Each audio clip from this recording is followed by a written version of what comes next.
কেউ কি অভিযোগ দিয়েছে না অভিযোগ দেয় নাই, তাইলে আপনারা কিভাবে অ্যাসার্টেন করলেন যে এটা অবৈধ টাকা? মিথ্যা সাক্ষী মিথ্যা সাক্ষী দেওয়ার প্রতি আমাকে প্ররোচিত করা হয়, প্ররোচিত, প্রথমে অনুরোধ হুমকি দেওয়া হয়, পরে আমাকে হুমকি বলেন বা আমাকে চাপ প্রয়োগ করা হয়। জোরপূর্বক তারা একটা সাজানো মামলা দিয়ে তারা 8 ফেব্রুয়ারি বেগম খালেদা জিয়াকে জেলে পাঠিয়ে দিল। কি এমন আছে বেগম খালেদা জিয়ার মামলায় যে বেগম খালেদা জিয়াকে কারাগারের দিন দিতে হবে? সপ্তাহে 3 দিন 4 দিন তারা ডেট নির্ধারণ করতেন এবং আদালত বসতো সকাল 10টা থেকে বিকাল 5টা পর্যন্ত, এবং বেগম খালেদা জিয়া সন্ত্রাসের বিরুদ্ধে জিরো টলারেন্স ছিলেন। এই জিনিসগুলা এনশিওর যে প্রধানমন্ত্রী করেছেন, তাকে সপ্তাহে 3 দিন আদালতের বারান্দায় বারান্দায় ঘুরতে হয়েছে।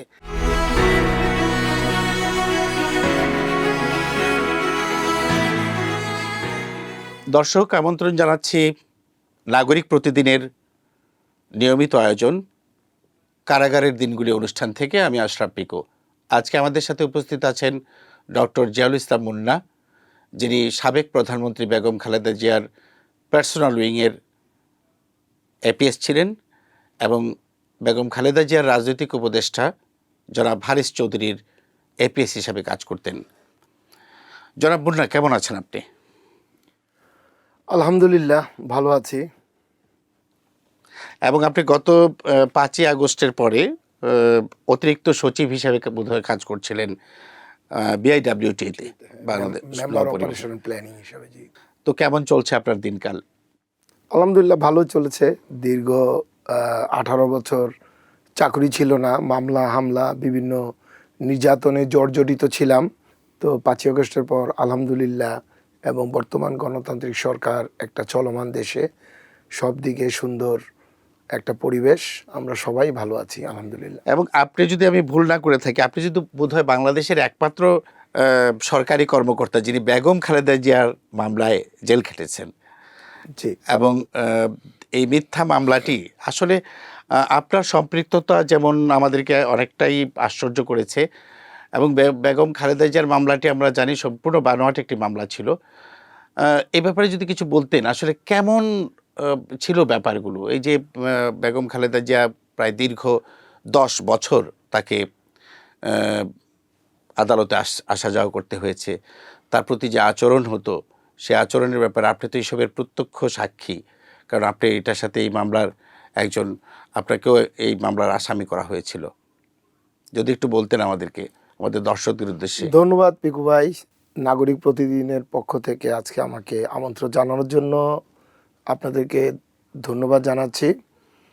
এবং যেহেতু এই আমার জেল জীবন এবং আজকে অনুষ্ঠান কারাগারের দিনগুলো থেকে, এবং এটা সাবেক প্রধানমন্ত্রী, 3 বারের প্রধানমন্ত্রী বেগম খালেদা জিয়ার মামলা সংশ্লিষ্ট, তার জন্য আমার কথা বলার মাঝখানে বেগম খালেদা জিয়ার সম্পৃক্ততা এবং নামটা চলে আসবে, সেটাই স্বাভাবিক।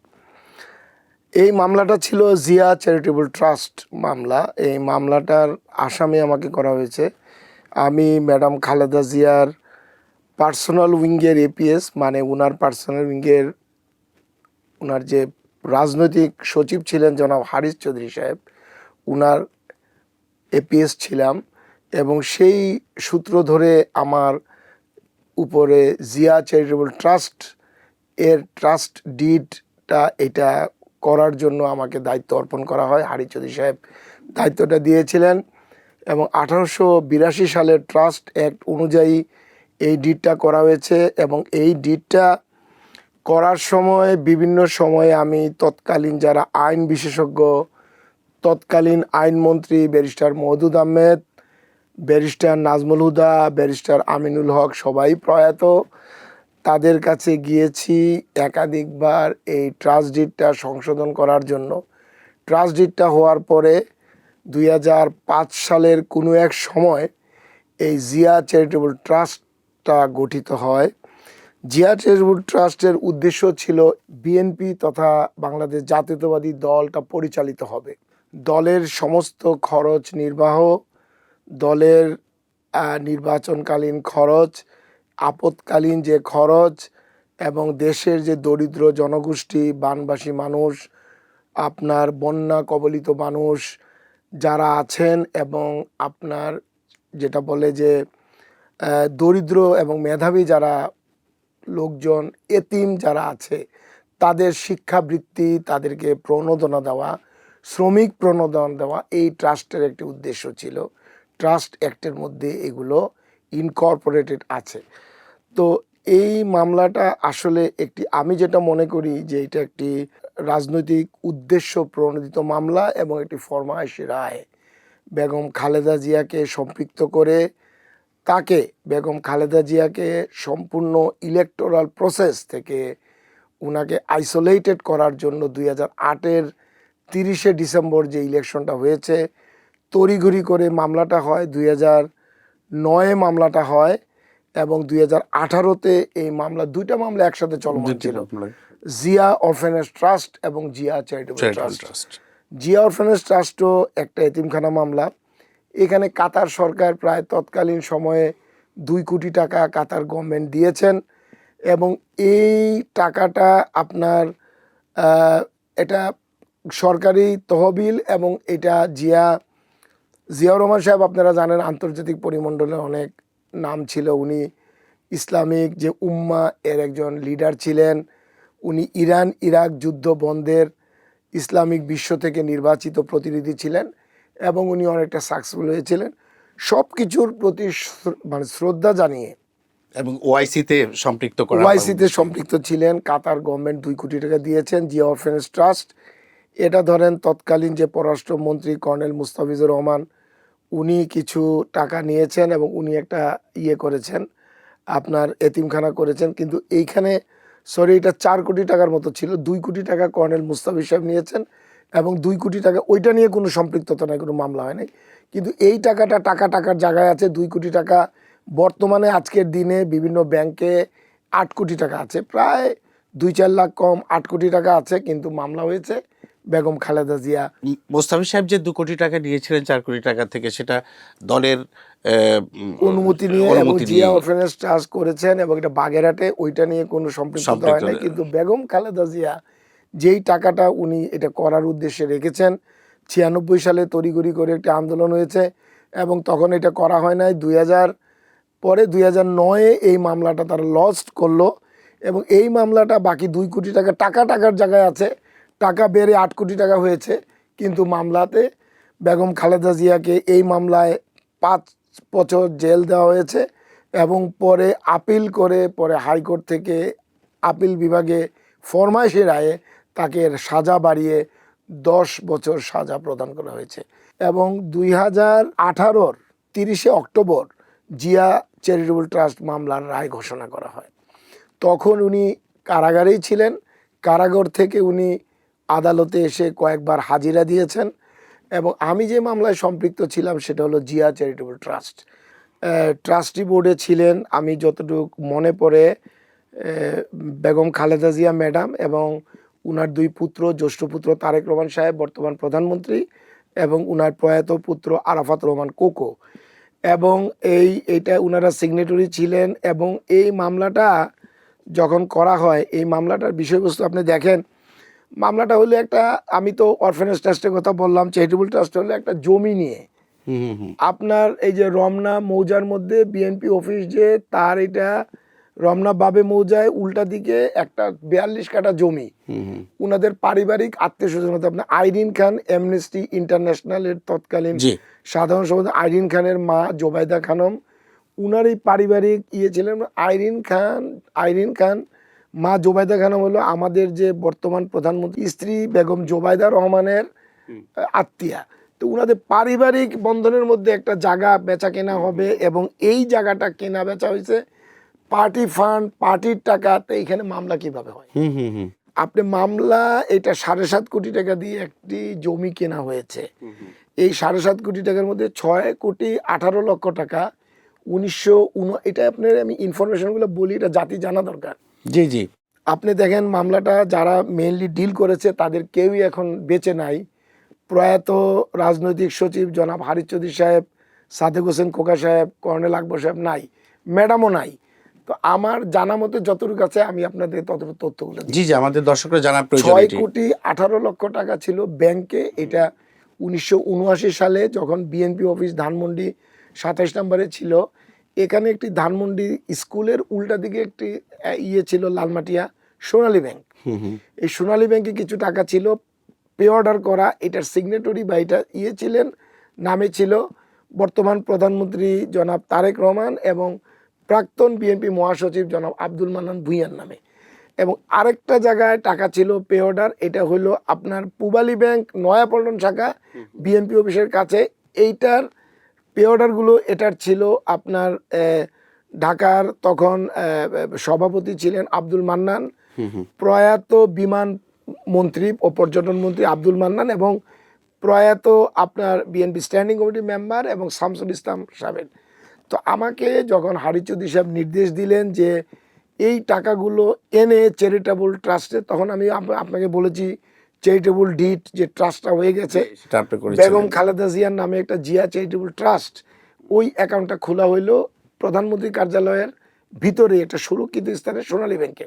এই টাকাগুলো আমি উনাদের সিগনেচার এনে, জনাব তারেক রহমান এবং মান্নান ভূঁইয়া সাহেবের সিগনেচার এনে এবং ওই ওই ওই নয়াপল্টন শামসুল ইসলাম খান এবং মান্নান সাহেবের সিগনেচার এনে আমি পে অর্ডারটা আমি নিয়ে এনে এই টাকাটা জমা করলাম 6,18,00,000 টাকা। কারণ আপনি তখন সাবেক প্রধানমন্ত্রী বেগম খালেদা জিয়ার পার্সোনাল উইং এর এপিএস, বিশেষ করে আমি হারিস চৌধুরী সাহেবের সাথে ব্যক্তিগত কর্মকর্তা ছিলেন। তো টাকাটা আনার পরে তো 27 লক্ষ টাকা আপনি দেখেন, এগুলো আমি জানা উচিত যে এটা পার্টি ফান্ড। তৎকালীন যে বিভিন্ন জেলা বিএনপির প্রেসিডেন্ট, সেক্রেটারি, ট্রেজারার বা যারা একটু ধনী ছিলেন রাজনীতিবিদ, তারা 2 লাখ, 3 লাখ, 1 লাখ, 50,000, 5,000, 10,000 করে জমা দিতেন।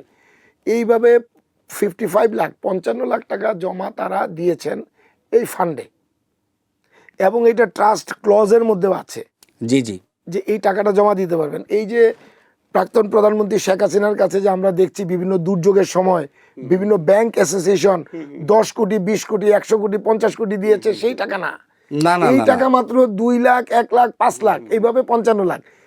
আর পার্টি অফিসে হারিস চৌধুরী সাহেব এবং খোকা সাহেব বসতেন, মাঝে মাঝে উনারা তো পার্টির অবিভক্ত ঢাকার সভাপতি ছিলেন জনাব সাদেক হোসেন খোকা সাহেব এবং হারিস চৌধুরী ছিলেন পার্টির একজন অন্যতম যুগ্ম মহাসচিব।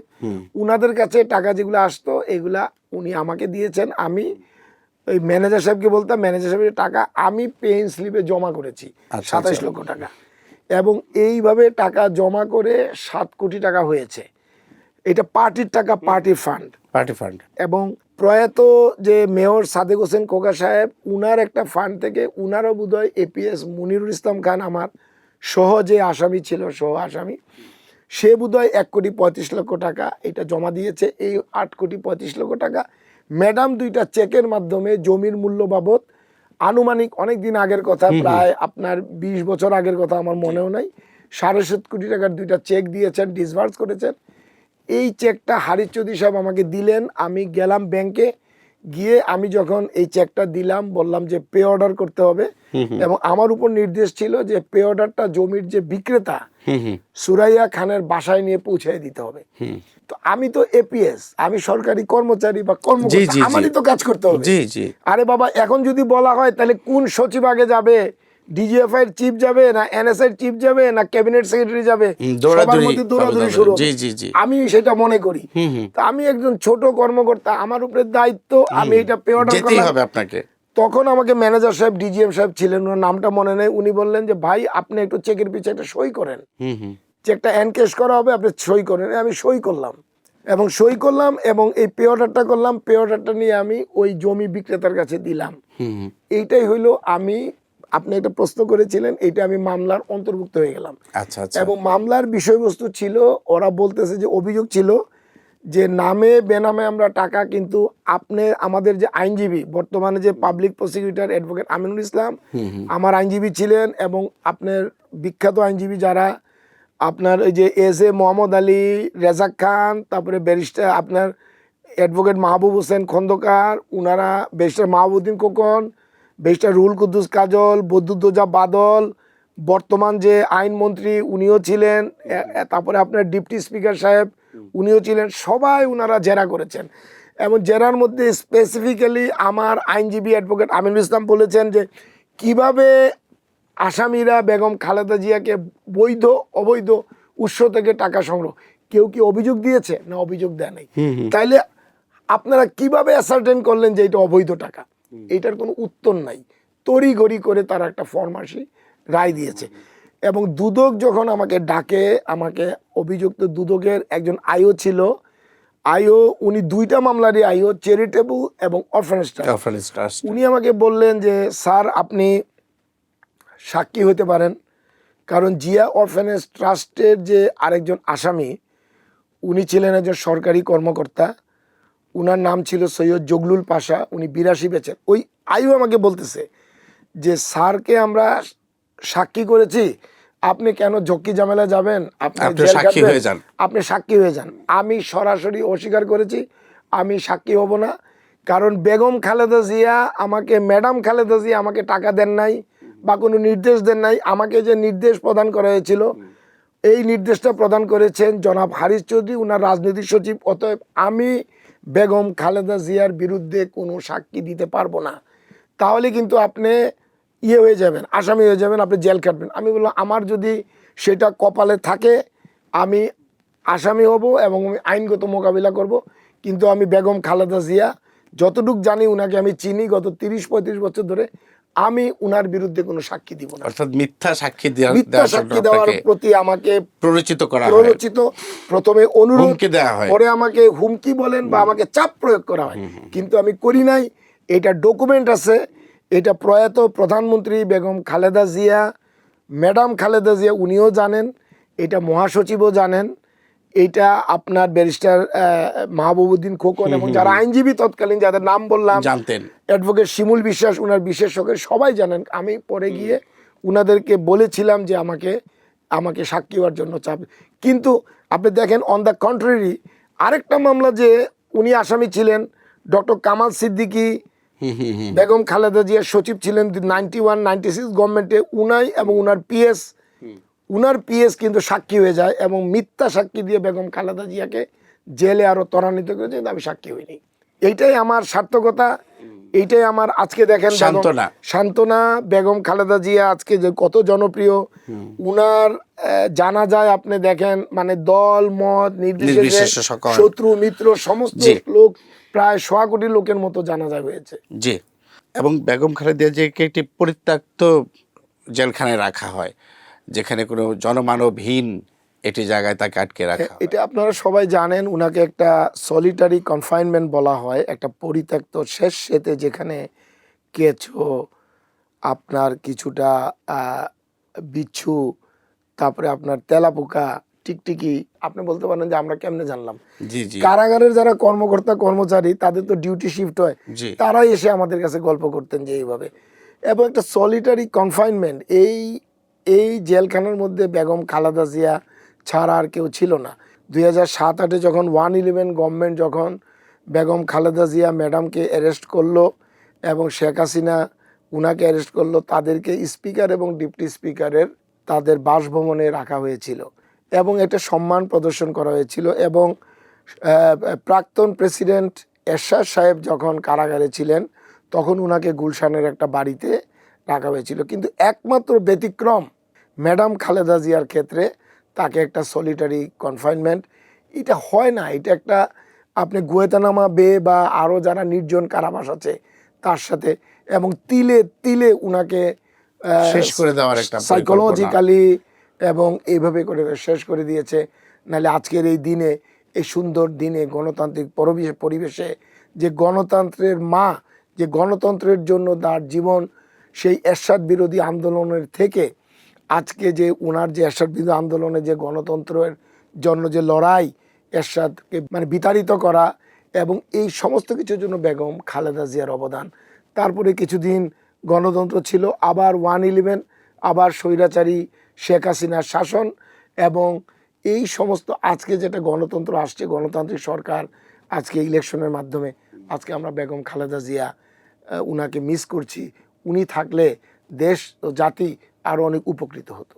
আমরা জানি জেলখানায় 3 ধরনের লোকজন থাকে। একটা হচ্ছে যারা বিচারাধীন মামলার আসামি এবং যাদের রায় হয়ে গেছে, যারা সাজাপ্রাপ্ত আসামির, এবং আর কিছু থাকে যাদের মামলা চার্জশিট হয়নি এখনো, সন্দেহভাজনভাবে তাদেরকে ধরা হয়েছে।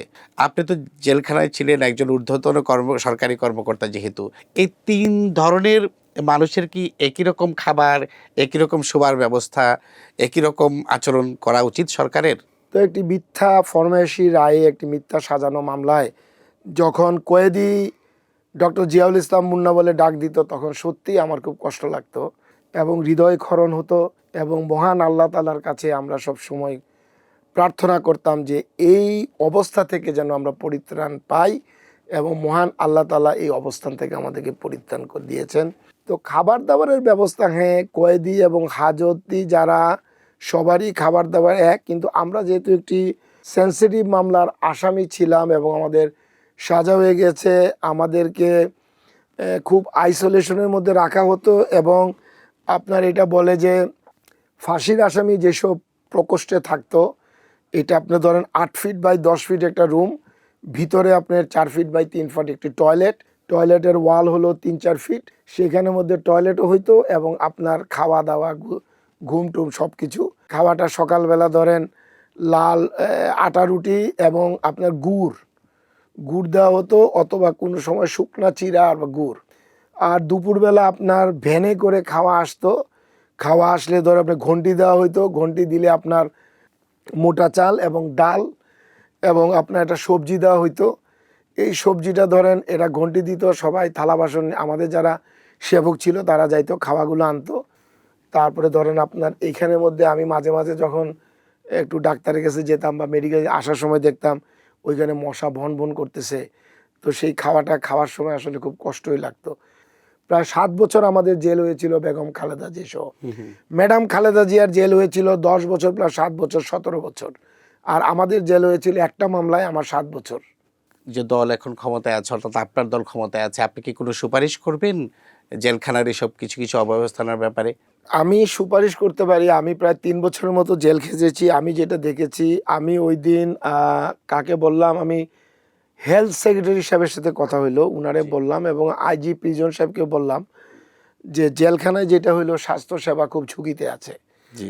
আমরা দেখেন করোনার মহামারীর সময় আমরা জেলখানায় ছিলাম, তো ওই সময় ধরেন করোনা শেষ, করোনা যখন লকডাউন যখন শেষ হয়ে গেছে, ওইখানে কিন্তু কোনো করোনার টিকা দেওয়া হয় নাই। জি না। মানে সবচেয়ে আন্ডার প্রিভিলেজ, এটা লেস প্রিভিলেজ, আন্ডার প্রিভিলেজের সবচেয়ে বাইরে। তো এই মেডিকেল ফ্যাসিলিটিসগুলো একটু বাড়াতে হবে। ডাক্তারদেরকে, এরা বিসিএস হেলথ ক্যাডারের চিকিৎসক, আপনার ডেন্টিস্ট বা মেডিকেল ফিজিশিয়ান, এদের ডাক্তার এদের বাড়াতে হবে। সেটা ঢাকা জেলে হোক, কাশিমপুর জেলে হোক, সারা বাংলাদেশে সমস্ত জায়গায় কম্পালসারি আপনার পোস্টিংটা এটা আপনার এনশিওর করতে হবে। এবং তারা কয়েদি, তাদেরও বাঁচার অধিকার আছে। মৃত্যু একমাত্র আল্লাহ তাআলা কর্তৃক নির্ধারিত হবে, মানুষ কর্তৃক না। আপনি তাকে সাজা দিয়েছেন, তো সে সাজা কাটার পরে সে বের হয়ে যাবে, কিন্তু ডাক্তারি সেবাটা এবং খাদ্যের মানটা উন্নয়ন করতে হবে। আপনি ওই সময় বলছিলেন আলোচনায় যে প্রায় 10 বছর বেগম খালেদা জিয়াকে ঠিক ইচ্ছে করেই কোর্টগুলো খুব ঘন ঘন মামলার তারিখ ফেলতো, এবং সে অসুস্থ একজন মানুষ এবং যিনি বয়স্ক একজন মানুষ, তাকে ঘন ঘন কোর্টে আসতে হতো, এবং কোর্ট কেমন আচরণ করতো তার সাথে, এটা যদি একটু বলতেন। সুন্দর প্রশ্ন করেছেন আপনি। বেগম খালেদা জিয়া যখন জেলে যান 2018 সালে, তখন ওনার বয়স কম বেশি আনুমানিক 74-75 বছর ছিল। জি। এই ধরনের একজন বর্ষিয়ান রাজনীতিবিদ, এবং উনি একটু অসুস্থ ছিলেন, 3 বারের প্রধানমন্ত্রী, 3 বারের সাবেক প্রধানমন্ত্রী উনি। প্রধানমন্ত্রী 3 বারের। এই ডেটগুলা কয়েকটা ব্যাপার আমি বলি। নাম্বার 1, জি। ডেটগুলা ওই তড়িঘড়ি করে মামলাটা শেষ করার জন্য, যেহেতু 2018-তে ইলেকশন হবে, হঠাৎ করে এই 18-তে এই মামলাটা তারা তড়িঘড়ি করে, তারা জোরপূর্বক তারা একটা সাজানো মামলা দিয়ে তারা 8ই ফেব্রুয়ারি বেগম খালেদা জিয়াকে জেলে পাঠিয়ে দিল। আমি আগেও বলেছি আপনাদেরকে যে উনি একটি সলিটারি কনফাইনমেন্টে, উনি একটি পরিত্যক্ত একটা জেলে ছিলেন, জেলখানায় ছিলেন। এইটাও একটা অন্যায়। 2 নাম্বার হলো যে আপনার যে জিয়া চ্যারিটেবল ট্রাস্ট, পরবর্তীতে উনাকে যে সাজা দেওয়া হলো 30শে অক্টোবর, এই মামলাটাও তড়িঘড়ি করার জন্য 2017 থেকে তারা মামলাটা পুরো 1 বছর সপ্তাহে 3 দিন 4 দিন আদালতের ডেট পড়তো। তো একটা মামলা আপনি দেখেন, এটা সিভিল মামলা হোক ফৌজদারি মামলা হোক, একটা ডেট 2-3 মাস পরে, কারণ আদালতে লাখ লাখ মামলার স্তূপ। জি কি এমন আছে বেগম খালেদা জিয়ার মামলায় যে বেগম খালেদা জিয়াকে কারাগারের দিন দিতে হবে? সপ্তাহে 3 দিন 4 দিন তারা ডেট নির্ধারণ করতেন এবং আদালত বসতো সকাল 10টা থেকে বিকাল 5টা পর্যন্ত। সেই আদালতে বেগম খালেদা জিয়া আদালতের প্রতি অনেক শ্রদ্ধাশীল ছিলেন, আইনের প্রতি শ্রদ্ধাশীল ছিলেন। উনি যখন সরকারে ছিলেন উনি গুড গভর্নেন্স এবং রুল অফ ল এইসব উনি এনশিওর করেছেন। আমি ব্যক্তিগত মনে করি, এটা আপনাদের অনেক কন্ট্রোভার্সি থাকতে পারে, কিন্তু আমি ব্যক্তিগত মনে করি, আমার যতটুকু জানা, এবং বেগম খালেদা জিয়া সন্ত্রাসের বিরুদ্ধে 0 টলারেন্স ছিলেন। এই জিনিসগুলা এনশিওর যে প্রধানমন্ত্রী করেছেন, তাকে সপ্তাহে 3 দিন আদালতের বারান্দায় বারান্দায় ঘুরতে হয়েছে। এবং আপনি দেখেন যে আদালত কোথায় হবে? আদালত হবে জজ কোর্টে। এটা একটা কমন ফিনোমিনা। কিন্তু আদালত আপনি জজ কোর্টের থেকে আপনি নিরাপত্তার কথা বলে আপনি আনলেন কোথায়? আপনি আনলেন বকশীবাজারে আলিয়া মাদ্রাসা কোর্টে। তো আলিয়া মাদ্রাসা কোর্টে আনলেন। আলিয়া মাদ্রাসা কোর্টে মেইন বিচারগুলা আর্গুমেন্ট হয়েছে এবং ওইখানে আর্গুমেন্টটা তড়িঘড়ি করে হয়েছে, সাক্ষী ঠিক মতো আনা হয় নাই এবং 342 যেটা বলে সেটাও দেওয়া হয় নাই এবং তড়িঘড়ি করে রায়টা ঘোষণা করা হয়েছে। এবং এই আদালত যে সকাল 10টা থেকে বিকাল 5টা পর্যন্ত বসতো, বেগম খালেদা জিয়া আসতেন, আদালতে একটা মাত্র টয়লেট ছিল। এখানের মধ্যে এটার বলে ওপেন ট্রায়াল, উন্মুক্ত ট্রায়াল। এখানের মধ্যে মিডিয়া থাকতো, এখানের মধ্যে আপনার সাংবাদিক থাকতো, বিভিন্ন এজেন্সি থাকতো, আইনজীবীরা থাকতো, সরকারি পিপি দুদকের আইনজীবীরা থাকতো এবং দলীয় প্রধান যেহেতু আসবেন, মানে আপনার স্ট্যান্ডিং কমিটির মেম্বার তারাও থাকতেন, দলীয় নেতাকর্মী থাকতো। এবং এই আদালতে কোনো টয়লেট ছিল না। একটা টয়লেট ছিল আলিয়া মাদ্রাসা মাঠের মধ্যে, ওইখানে কোনো পানি ছিল না, ওইখানে পুলিশ সদস্য এবং এরা যাইতো।